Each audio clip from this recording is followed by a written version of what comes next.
Baik, masih di obrolan Karebosi, masih membahas mengenai penertiban gudang, penindakan gudang dalam kota. Pemirsa di rumah, Pak Irwan, ini besok sudah akan dilakukan penindakan. Insya Allah. Sudah benar-benar teguran keras ini. Besok sudah penutupan berarti Pak ya?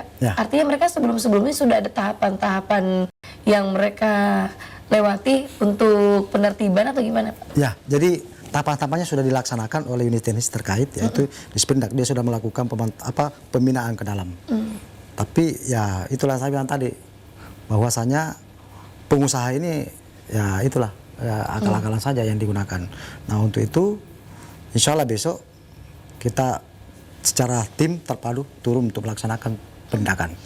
Ini tahapan peneguran sampai akhirnya penutupan itu apa-apa saja kalau boleh tahu? Jadi tahapan anunya tadi yang kita sudah sampaikan himbauannya kepada pembinaannya itu kita himbau bahwa tidak boleh lagi aktivitas dilaksanakan di tempat ini. Himbauan dulu. Ya, Selanjutnya ada pencabutan izin atau gimana? Ya itu ranahnya Disperindak ya selaku teknis. Jadi kami tidak bisa menyampaikan hal itu. Yang jelas kami dari Satpol PP itu langkah untuk penindakan saja. Oke. Iya. Baik, artinya yang jelasnya besok itu sudah akan ada penutupan kalau misalnya masih beroperasi begitu.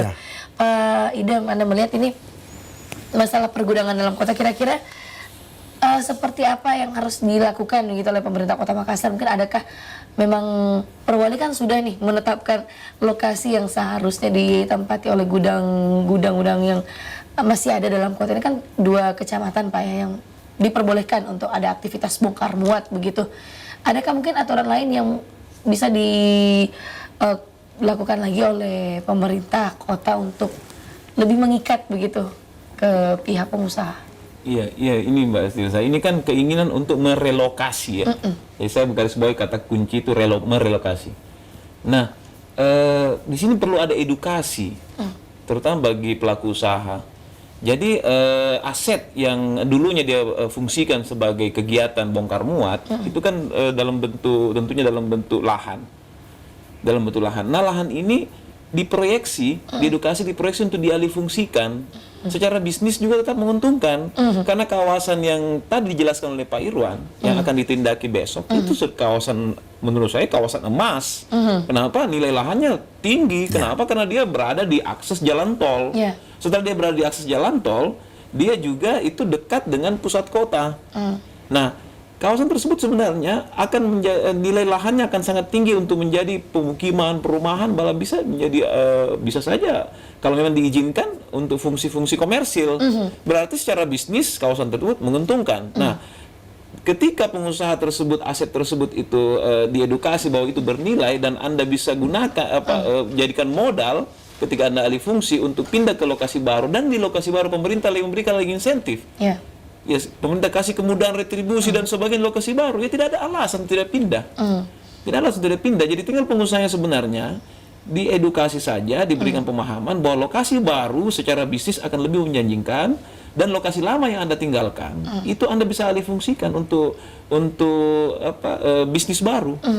Iya. Artinya selama ini Anda lihat kok sampai pemilik usaha tidak mau pindah, padahal kalau mau dilihat mungkin lebih banyak keuntungan, bahkan sudah diberikan juga fasilitas oleh negara begitu. Kalau saya melihat ini persoalan harus dilakukan secara kolektif, kompak, jadi tidak saling lirik.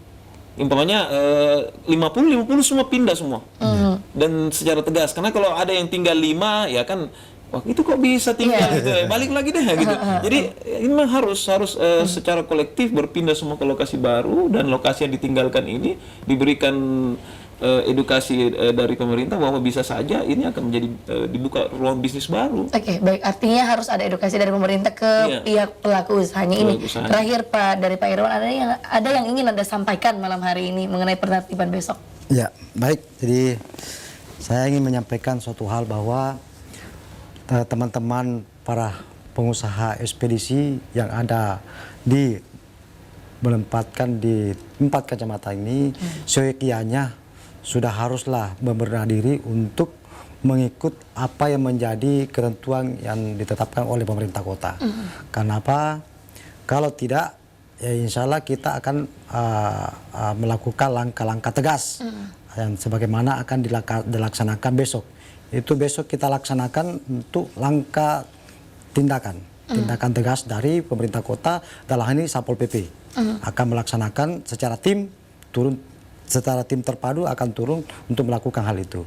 Jadi sekali lagi saya ingin menghimbau kepada seluruh para pengusaha ekspedisi untuk untuk segera berbenah diri untuk mengikuti apa yang menjadi ketentuan. Cukup itu barangkali. Baik, terima kasih banyak Pak Irwan dari Kasih Pelatihan dan Mobilisasi Satpol PP Kota Makassar, dan juga Bapak Andi Idam Panandrangi dari Pengamat Perkotaan. Kita harapkan ini besok penertiban, penindakan tegas yang dilakukan oleh pihak terkait ini bisa membuahkan hasil yang artinya tidak ada lagi gudang yang melakukan aktivitas bongkar muat di dalam kota. Pemirsa di rumah, demikian obrolan Karebosi kita malam hari ini. Selebes malam hadir sesaat lagi menemani Anda. Saya Tirsa Ivana pamit, sampai jumpa.